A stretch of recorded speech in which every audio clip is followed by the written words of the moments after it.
What's up everyone? Welcome back to my channel presented by Sameer Shakir specifically for physical education. आज हम लोग वापस आ चुके हैं अपने नेक्स्ट पार्ट में, that is of class 10th chapter number 6 safety in sports. कुछ चीज़ें हम लोग अभी तक डिस्कस कर चुके हैं, कुछ इंजरीज के बारे में। आज हम लोग उसी के टॉपिक को थोड़ा सा और आगे बढ़ाएंगे और कुछ और इंजरीज डिस्कस करेंगे। और आज हमारी सारी इंजरीज लगभग कवर हो जाएंगी। वीडियोस को लास्ट तक ज़रूर देखिएगा क्योंकि इसमें स्पेसिफिकली मैं डायग्रामेटिकली भी एंड में ज़रूर बताऊंगा। तो चलिए आइए शुरू करते हैं।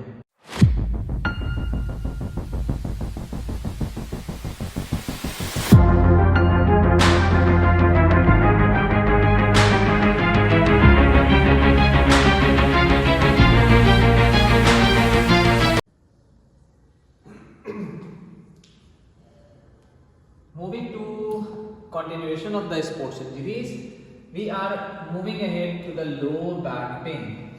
लो बैक पेन का मतलब क्या होता है कि ये जो आपकी कमर का हिस्सा है, इसमें जितना भी निचला हिस्सा है लोअर एरिया, और लो बैक पेन में मेनली हमारे पास जो रीजन आता है वो आता है लंबर रीजन, राइट। तो जो हमारे स्पाइनल कॉर्ड है, स्पाइनल कॉर्ड के part cervical, thoracic, lumbar, coccyx, sacrum, इनके एरिया में जो लंबर और उसके नीचे का हिस्सा है, यहाँ पर आपको पेन होगा। Sometimes this pain is related to your muscle, your spine, और sometimes it lower down to your lower limbs, यानी कि हिप तक आ सकता है और हिप से थोड़ा सा नीचे भी आ सकता है। तो different sports having different injuries. तो लो बैक पेन क्या है? That is LBP, often referred to by the medical term that is lumbago, defined as a pain, muscle tension or stiffness localized between the bottom of the ribs and the top of the legs, right? तो कमर का हिस्सा या lower spinal column. अब यहाँ पर injury कब होती है? Where you play some of the sports which requires high flexibility like pole vault, right, jumping activity ज्यादा है, triple jump, right, long jump, volleyball, badminton, इसमें बेंडिंग और जंपिंग एक्टिविटीज ज्यादा है। तो जब आप लैंड करते हो जंप करने के बाद, तो your body take support of your lower body, right. अब अगर ये हमारी स्पाइन वीक होगी, मसल वीक होंगी, या हमारा प्रॉपर न्यूट्रिशन नहीं होगा, या हमें पहले से कोई छोटी मोटी इंजरी होगी, तो ये प्रॉब्लम हमारी पेन की बढ़ने लगती है। तो हमारी डिस्क से रिलेटेड भी प्रॉब्लम आ सकती है इन योर लंबर रीजन, यानी कि जो डिस्क है वो हमारी डिसलोकेट हो सकती है, या ओवर फ्रिक्शन भी हो सकता है जिसकी वजह से जो फ्लूइड है वो सूख जाता है, ड्राई हो जाता है, या वहां पर फ्रिक्शन ज्यादा डेवलप होने लगता है, तो सारी कंडीशन में पेन आने लगेगा। तो अब इसी से रिलेटेड यहाँ पे बताया है, it is not a specific disease but it can be develop due to over use of the particular muscle and the spine. तो simple muscle strain can be developed to the complex structural issues to the spine, and the classification is acute, subacute and chronic. Acute का मतलब जो चीज कभी sudden हो जाती है, जैसे कि वॉलीबॉल खेल रहे हैं, जंप करें, लैंड हुआ और आप बेंड हुए तो प्रॉब्लम आएगी। जिम्नास्टिक कर रहे हैं, पोल वॉल्ट कर रहे हैं एथलेटिक्स में, ठीक है, लॉन्ग जंप कर रहे हैं और उसमें बेंड हुए आप आगे, तो प्रॉब्लम आ सकती है जर्क लगने की वजह से। तो that pain lasts less than 6 weeks is acute. Subacute, that pain lasting between 6 to 12 weeks, मतलब थोड़ा सा और ज्यादा रेंज होगा। And chronic, where there is a slow and gradual injury, लेकिन उसका पेन जो है वो काफी लंबे समय तक रहता है, more than 12 weeks or longer of it. This is the injury that relates to the spine named as low back pain. Hope it is clear, easy होगा, समझ में आ रहा होगा। जितनी बातें अंडरलाइन है उनको कीवर्ड्स के फॉर्म में लिख लें, और चाहे तो क्लासिफिकेशन को बस इतना याद रखें, एक्यूट जो लेस देन 6 वीक है, सब एक्यूट जो 6 वीक से ज्यादा है बट 12 वीक से कम है, और क्रॉनिक जो 12 वीक से ज्यादा है। स्क्रीनशॉट ले ले भाई जल्दी से इसका।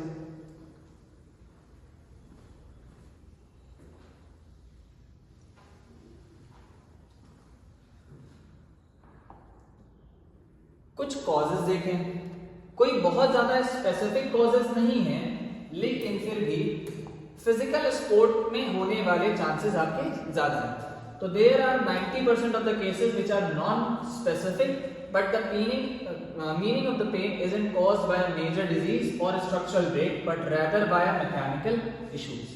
ठीक है। नेक्स्ट आ जाए, क्या प्रॉब्लम आएगी, मसल भी टूट सकती है और लिगामेंट भी ब्रेक हो सकता है, राइट। हैवी वेट लिफ्टिंग करने की वजह से या सडन मूवमेंट चेंजमेंट की वजह से भी प्रॉब्लम आ सकती है। डिसलोकेट हो सकती है आपकी, डिसलोकेशन होगा। स्ट्रक्चरल इश्यूज की अगर हम बात करें तो स्कॉलियोसिस यानी कि कर्वेचर ऑफ स्पाइन चेंज होगा and spinal stenosis that is narrowing of the spinal canal हो सकता है। तो मतलब कभी कभी कुछ लोगों की जो कमर है वो अपनी जगह से थोड़ी बेंड हो जाएगी और उनकी हाफ बॉडी जो है वो साइडवेज टर्न ले लेगी इन अ शेप ऑफ एस। तो स्कॉलियोसिस जो होता है वो एक ऐसा प्रॉब्लम है, स्कॉलियोसिस एक ऐसा प्रॉब्लम है जिसमें आपकी स्पाइन हल्की सी एस शेप में इधर से भी कर्व हो सकती है या इधर से भी कर्व हो सकती है। तो it shows a light S shape bend over the spine. Arthritis, specifically osteoarthritis which can lead to the narrowing of the space around the spinal cord यानी कि बोन से रिलेटेड प्रॉब्लम। ऑस्टियोपोरोसिस यानी कि bone density अगर आपकी week हो रही है और ब्रिटल बोन हो रही है तब उसके केस में आपकी ये इंजरी हो सकती है। स्पेशली वुमेन को ज्यादा प्रॉब्लम फेस करने को मिलती है इन लो बैक में, specially in women, right. Next आते हैं भाई, that is hip bursitis. Hip bursitis relates to the injury of the hip. तो अब हम बात कर रहे हैं हिप जॉइंट की। Bursitis is relates to the injury, जैसे कि मैंने प्रीवियस वीडियो में बताया था, एक्लिस टेंडनाइटिस, राइट। तो टेंडनाइटिस क्या है, जहां टेंडन में प्रॉब्लम आ रही है, inflammation of the tendon. Bursitis क्या है, where there is a inflammation of the bursa. हालांकि हिप में हमारे मेनली 20 से ज्यादा बर्सेस होते हैं जॉइंट्स पर, लेकिन उसमें से हम मेनली जो डॉक्टर्स हैं वो 2 बर्सेस को फोकस करते हैं और उसी की इंजरीज ज्यादातर होती हैं, that is iliopsoas bursa and trochanter bursa. इसके बारे में समझते हैं। इट इज द इन्फ्लेमेशन और irritation of the bursa, small jelly like sac filled with the fluid that acts as a cushion between the bones and soft tissue.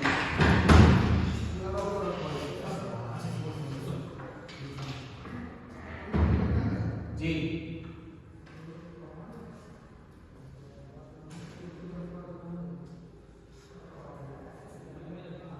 तो muscles that tendons and ligaments.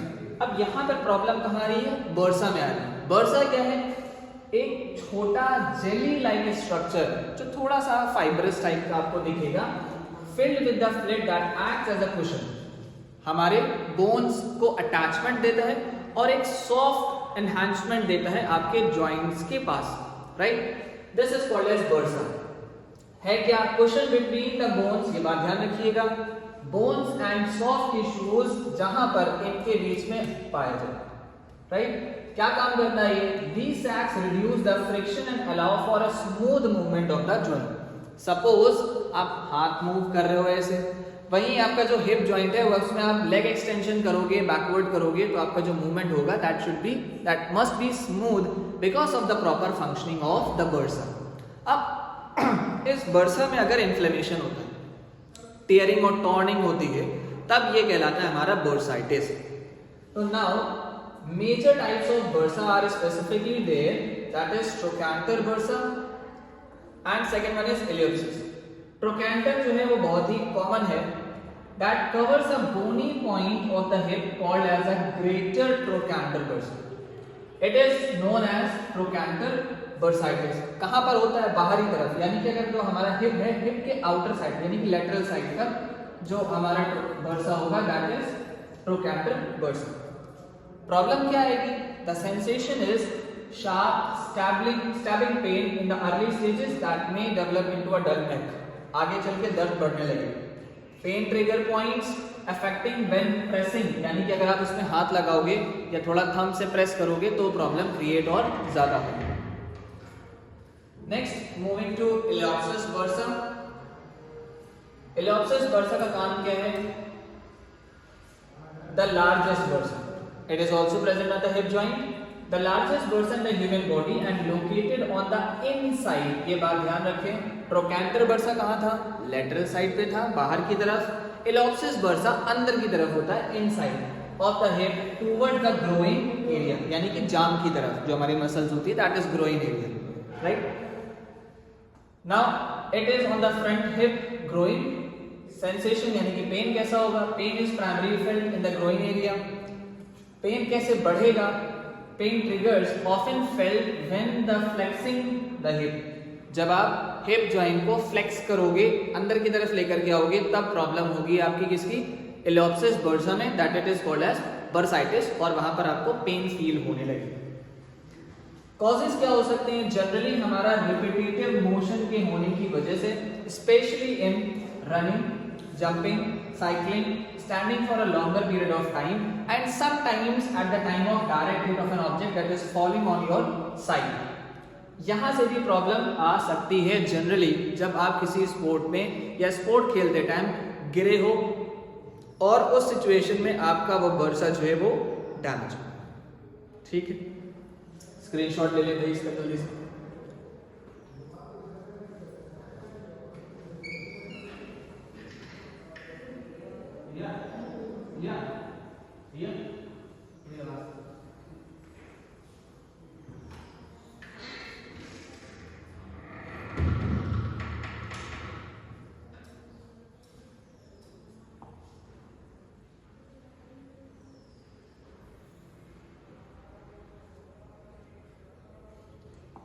Next आते हैं भाई concussion.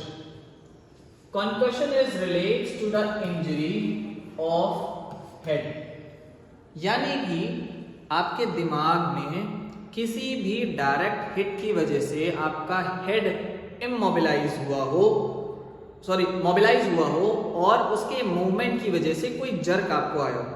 Now in that type of jerk there may be an injury on any side of your brain, क्योंकि ये delicate organ है और ये हमारे protective skull के अंदर क्या करता है, हल्का फुल्का सा हिलता डुलता है। जैसे आप हेड हिलाओगे, मूव करोगे, शिफ्टिंग करोगे, वैसे ये थोड़ा बहुत आपका अपने ही स्कल के अंदर हिलेगा। नाउ किसी भी डायरेक्ट हिट की वजह से या जर्क लगने की वजह से या ब्लो और बम्प के आने की वजह से इसमें इंजरीज हो सकती हैं। So in this case, a concussion is a type of traumatic brain injury. This is called as TBI, caused by bump, blow, or the jolt or to the head, or by hit. ये जरूर ध्यान रखें, or by hit to the body that causes the head and brain to move rapidly back and forth. कभी कभी होता क्या है, जब आप रेसलिंग देखते होगे, आजकल तो बहुत से बच्चे जो है WWE वगैरह देखते हैं, MMA देखते हैं, तो उसमें क्या है कि पर्सन को ऊपर से नीचे फेंक रहे हैं, रिंग से फेंक रहे हैं नीचे, या वो गिर रहे हैं, स्लैम मार रहे हैं, स्मैशेस कर रहे हैं। In that case when they fall they feel a jerk over their head. ये सर भी हमारा आगे पीछे उलटता है, मूव करता है, और इसके अंदर का जो ऑर्गन है दैट इज ब्रेन, वो भी मूव कर रहा है, बैक एंड फोर्थ हो रहा है। तो in this case there is a injury may develop called as head injury, name as concussion.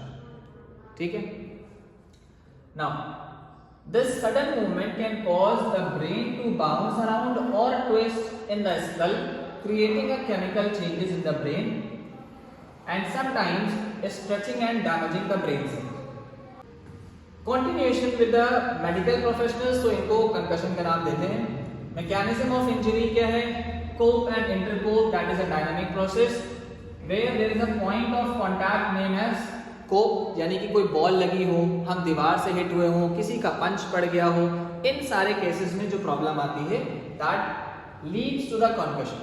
ठीक है, सिम्टम्स क्या है, इन पे फोकस करें, that headache, nausea, dizziness, blurry vision, noise sensitivity, ये सारी आ सकती हैं, ब्रेन से रिलेटेड है। स्लोड रिएक्शन टाइम, जब इसमें इफेक्ट ज्यादा होता है तो आपका रिएक्शन टाइम क्या होगा, स्लो हो जाएगा।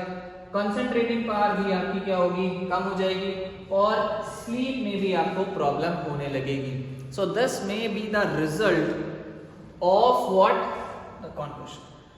ठीक है, स्पोर्ट में बता देता हूं जनरली कौन कौन से स्पोर्ट होते हैं जिनमें प्रॉब्लम आ सकती है, that is boxing, wrestling,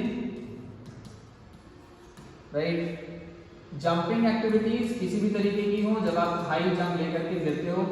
swing में भी होता है, जब बहुत हाई जगह से लोग जंप करते हैं और वो इम्प्रॉपर होती है, मतलब सर के बल जब वो जाते हैं तब ऐसी प्रॉब्लम आ सकती है। नेक्स्ट आ जाए इसमें, दैट इज एक्लेस टेंडनाइटिस, राइट। ये भी टेंडन का इन्फ्लेमेशन है, तो क्या पढ़ा जाएगा, दैट इज टेंडनाइटिस। अब एक्लिस एक एरिया है जो कि हमारे लोअर लेग पर प्रेजेंट है एट द काफ मसल। तो आ जाए भाई, दैट इज एक्लिस टेंडनाइटिस। ये ओवर यूज ऑफ इंजरी की वजह से हो सकता है। That is the thick band of tissue that connects the calf muscles at the back of your lower leg to your heel bone. Specific mark करिएगा, connects the calf muscle eight the back of your lower leg, right. ये tendon है हमारा जो connect करता है हमारे calf muscle और heal से, और इसी में अगर प्रॉब्लम आती है तब ये प्रॉब्लम कहलाती है tendinitis, name as Achilles tendinitis. है क्या ये? Largest and strongest tendon of the human body present at the lower limb and responsible for allowing you to push off your foot while walking, running और jumping. जब कोई एक athlete start लेता है तो स्टार्ट करने पर जो टेंडन वर्क करता है वो लार्जेस्ट टेंडन है पैर का हमारा, वो क्या कहलाएगा? Achilles tendon. इसमें अगर कोई इन्फ्लेमेशन हो तब ये कहलाता है एक्लिस टेंडनाइटिस। तो जनरली हम जब स्किपिंग करते हैं, रनिंग करते हैं, जंपिंग करते हैं, तो ऐसी सिचुएशन में ये टेंडन हमारा काम कर रहा है। ओवर यूज होगा, रिपीटेटिव एक्शंस होंगे, तब इसकी वजह से जो इंजरी क्रिएट होगी स्लो एंड ग्रेजुअल, ये कहलाएगी हमारी एक्लिस टेंडनाइटिस। कभी कभी इसमें सडन भी हो सकता है, लेकिन मोस्टली जो है वो क्रॉनिक प्रॉब्लम्स आती हैं, that is slow and gradual. Types हैं इसके, आपको कुछ बहुत ज्यादा नहीं पढ़ना है इसमें, बट मेन ध्यान रखना है insertional and non insertional Achilles tendinitis where there is a middle portion, ये पॉइंट हाईलाइट कर लो, the fibers in the middle portion of the tendon begins to break down, बस इतना। Insertional क्या है? That the lower part of the heel that affects the lower part of the heel where the tendon attaches is called as insertional Achilles tendonitis. Insertional क्यों कहा है? Because it inserts into the heel bone, तो insertional है। जहां insertion नहीं होता है वो बाहर की तरफ होगा, उसके ऊपर की तरफ होगा, this is called as non insertional because it is the fiber in the middle portion of your tendon जो ब्रेक हो सकता है।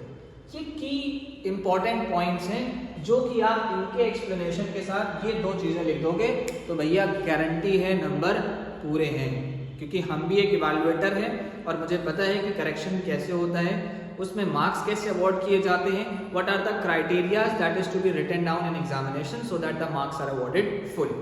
अब इतनी बड़ी कहानी तो लिखोगे नहीं 3 नंबर में, क्योंकि अगर तुम इतना लिखने बैठे इतना बड़ा तो भैया एक पेज चला जाएगा, और इतना टाइम है नहीं। 2 आवर्स में 3 नंबर का मैक्सिमम क्वेश्चन होगा थ्योरेटिकल, उसको कैसे लिखना है वो तरीके मैं आपको बता दूँ, ठीक है? मार्क कर लेंगे। इजी समझ में आ रहा है, आसान लग रहा होगा, जो प्रॉब्लम हो वो आप कभी भी पूछ सकते हैं। स्क्रीनशॉट ले लें।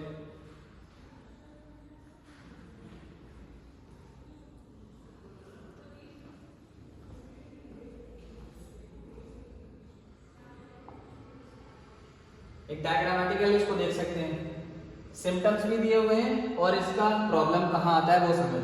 सिम्टम्स क्या है? मॉर्निंग स्टिफनेस, ये मार्क कर लो, morning stiffness, activity related pain, कोई काम करोगे तो दिक्कत होगी, severe post exercise pain, post मतलब एक्सरसाइज करने के बाद आपको पेन होगा, हो सकता है आप स्टार्टिंग में थोड़ा बहुत मूवमेंट कर लो, उस टाइम आपको पेन ना फील हो, या कभी कभी कुछ प्लेयर्स होते हैं जो पेन किलर खा के काम करते हैं, वर्कआउट करते हैं, लेकिन उसके बाद उन्हें वो दर्द शुरू होता है क्योंकि दवा का असर खत्म हो जाता है, तब ये प्रॉब्लम्स आ सकती हैं।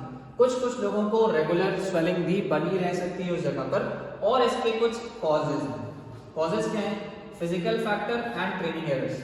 फिजिकल फैक्टर में ओबेसिटी हो सकती है, फॉलन आर्चेस हो सकते हैं, मतलब आपका फ्लैट फीट होगा तो प्रॉब्लम आएगी, काफ मसल आपकी जो है वो नेचुरली टाइट नहीं होगी, राइट। और ट्रेनिंग एरर्स में आते हैं जब आपके इम्प्रॉपर फ्लैट सरफेसेस नहीं है, या इम्प्रॉपर कोड नहीं है, इम्प्रॉपर आपकी रनिंग है, या इम्प्रॉपर आपके शूज हैं, इनके होने की वजह से ये प्रॉब्लम क्रिएट हो सकती है। तो भाई 2-3 चीजें मार्क हो गई कि फिजिकल फैक्टर्स में क्या आ सकता है और ट्रेनिंग फैक्टर्स, 2 पॉइंट भी लिख दोगे आंसर पूरा है, ठीक है। अब लोकेशन समझो, ये है हमारी मसल, कनेक्ट किससे हो रही है? टेंडन से हो रही है, ये वाइड फाइब्रस टिश्यूज हैं, टेंडन है हमारे ये, राइट। अब इसी टेंडन में जो कि हील से कनेक्टेड है, यहां पर जो प्रॉब्लम आई किसकी है? Achilles tendinitis. तो इन्फ्लेम्ड एक्लेस टेंडनाइटिस का मतलब थोड़ा सा इन्फ्लेमेशन है और इसमें स्वेलिंग है, हो सकता है टियरनेस हो, टॉर्न हो, और ये काफी लंबे समय तक के भी रह सकती है अगर इसका ट्रीटमेंट नहीं किया गया। स्क्रीनशॉट ले लें इसका जल्दी से और कुछ बातें स्पेसिफिक मार्क करें, ठीक है बेटा। नोट्स बना के चलोगे तो बहुत इजी लगेगा। शॉर्ट नोट्स में प्रिपरेशन करो और उसकी थ्योरी वीडियो से पढ़ लो, काम हो जाएगा, इजी होगा, आराम से आप लिखोगे। नेक्स्ट आ जाए, लास्ट है हमारा इस चैप्टर का topic, that is runners knee.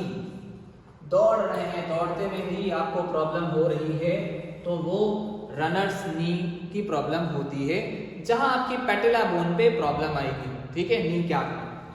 तो मेनली जो एथलीट्स हैं उन एथलीट्स को ये प्रॉब्लम आती है।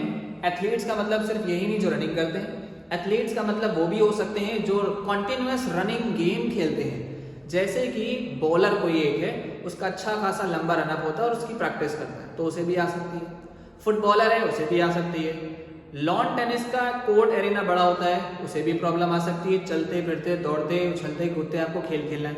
बैडमिंटन वालों को भी आ सकती है, स्क्वैश वालों को भी आ सकती है। तो इस तरीके की प्रॉब्लम एथलीट जो रनिंग करते हैं या रनिंग गेम खेलते हैं उनको ज्यादा होता है। तो this is known as patellofemoral pain syndrome, that is PFPS, patellofemoral pen.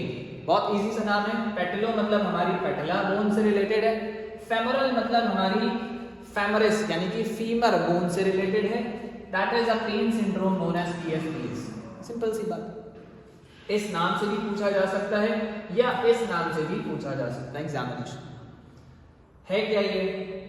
That describe a pen at the front of the knee and around the knee cap, that is पैटेला bone. Common over use injuries हो सकती है runners को, cyclist को या hikers को, ठीक है। The next, the pain occurs when the knee cap does not track smoothly in the groove of the thigh bone, that is the femur, क्यों? क्योंकि फेमरल है, ठीक है। कॉजिंग इरिटेशन, दिक्कत होगी चलने में, दिक्कत होगी बेंड होने में, हो सकता है आपको फ्लेक्शन एक्सटेंशन करने में भी प्रॉब्लम आए। रेडनेस आ सकती है, स्वेलिंग भी डेवलप हो सकती है या इंटरनल स्वेलिंग भी हो सकती है दैट एरिया ऑफ नी, ठीक। मेन चीज है आपकी लोकेशन हो गई, ये जरूर मार्क कर लीजिए, ठीक है। और sometimes there is a popping sound or grinding sound or clicking sound over your knee area। चट चट की आवाज आती है जब आप बेंड होगे या खड़े होगे, राइट। फॉरवर्ड बेंडिंग करोगे, लंजेस करोगे, तो इस सिचुएशन में पॉपिंग या ग्राइंडिंग साउंड आ सकता है। इसी में ही कुछ और कॉजेस भी आते हैं। The causes relates with overuse, यानी कि आप रनिंग ज्यादा कर रहे हो तो आपका नी जो है वो ज्यादा यूज हो रहा है, लोअर लिम्स ज्यादा यूज हो रहे हैं। तो रिपीटेड मोशन या repeated bending of the knee और sudden increase in the training volume, आप अपनी चाल बढ़ा दोगे, डिस्टेंस ज्यादा कवर करोगे तो प्रॉब्लम आ सकती है। क्योंकि भैया ये मशीन है, जब मशीन बिना ऑयलिंग के ज्यादा दिन तक चलेगी तो उसमें प्रॉब्लम आएगी। जैसे आपकी बाइक की चेन होती है ना, साइकिल की चेन होती है, उसमें रस्टिंग लगती है, ज्यादा दिन तक चल रही है, डस्ट पार्टिकल्स आ रहे हैं, पानी भी पड़ रहा है, सब कुछ हो रहा है, लेकिन उसमें proper time to time greasing नहीं हो रही, ऑयलिंग नहीं हो रही, ओवरहॉलिंग नहीं हो रही, तब क्या होगा कि वो जाम होने लगेगी, साउंड क्रिएट करेगी और इम्प्रॉपर फंक्शनिंग करेगी। वैसे ही हमारी बॉडी के पार्ट्स भी हैं और कंप्लीट बॉडी है, जब तक कि इसे ऑयल नहीं मिलेगा, ठीक है, लुब्रिकेशन नहीं मिलेगा न्यूट्रिशन के जरिए और एक्सटर्नल मसाज के जरिए, तब आपको ये प्रॉब्लम आती रहेगी। हालांकि एज फैक्टर भी होता है, लेकिन जनरली जब यंग प्लेयर्स हैं तो उनको ये प्रॉब्लम नहीं आनी चाहिए। नेक्स्ट है मैल अलाइनमेंट, यानी कि knee cap is slightly of track, कभी इंजरी की वजह से, साइकिल से गिरने की वजह से या एक्सीडेंटल केसेस की वजह से हो सकता है। मसल इम्बैलेंसेस, इम्प्रॉपर मसल्स हैं, आपकी क्वाड्राइसेप्स से रिलेटेड हो या आपके हिप एडक्टर से रिलेटेड हो। एंड फुट मैकेनिक्स, यानी कि आपका फ्लैट फीट भी हो अगर, तब ये ऐसी प्रॉब्लम आ सकती है। डायग्राम से देखें, ये हमारा फ्रंटल एरिया ऑफ द नी है, अब ये हमारी पैटेला बोन है, ठीक है, एक सेमी ट्रायंगुलर शेप में है। तो ये बोन पर इन्फ्लेमेशन ही होना हमारे लिए कहलाता है क्या? That is inflammation of runners knee. तो मेनली पेन जो है वो इस एरिया के आसपास ही आपको होगा, और जब आप मूव करोगे तो यहाँ से पॉपिंग साउंड क्रिएट होगा, क्लिपिंग साउंड क्रिएट होगा और ग्राइंडिंग साउंड क्रिएट होगा, कट कट की आवाज आएगी बेंडिंग और लिफ्टिंग अप में। तो पैटेला लिगामेंट से इंजरी नी कैप को प्रॉब्लम आ सकती है, तब ये इंजरी हमारी रनर्स पिन की कहलाएगी। ठीक है, इतनी चीजें हाईलाइट कर लें, मार्क कर लें, नोट्स बना लें, और या तो स्क्रीनशॉट लेकर रख लो भाई, थोड़े थोड़े टाइम में इसको पढ़ते रहना, रिवाइज करते रहोगे पढ़ते रहोगे तो इजीली याद रहेगा। ठीक है,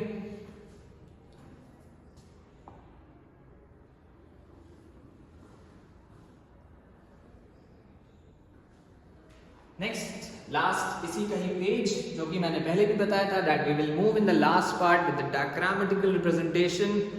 वो ये किसका किसका है भाई, देखो ये आपको हिप जॉइंट दिख रहा है, हिप एरिया। अब यहाँ पर हमारी जो प्रॉब्लम आती है वो हिप से रिलेटेड है, और हिप में बर्सा प्रेजेंट है। वो मैंने कौन से बताए थे बेटा, जल्दी से रिवाइज कर लो। ट्रोकैंटर बर्सा जो कि आउटर साइड पर है, इलियोप्सिस बर्सा जो कि इनर साइड पर है।